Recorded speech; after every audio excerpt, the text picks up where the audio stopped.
పూజించే చేతుల చేతులట ఆ మూర్తిని దర్శించే కనులే కన్నులట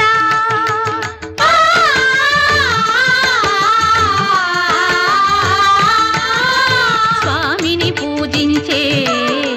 చేతుల చేతులట ఆ మూర్తిని దర్శించే కనులే కన్నులట తన కథ వింటే ఎవరికైనా జన్మ తరించునట శ్రీ సత్యనారాయణుని సేవకురారమ్మ మనసారా స్వామిని కొలిచి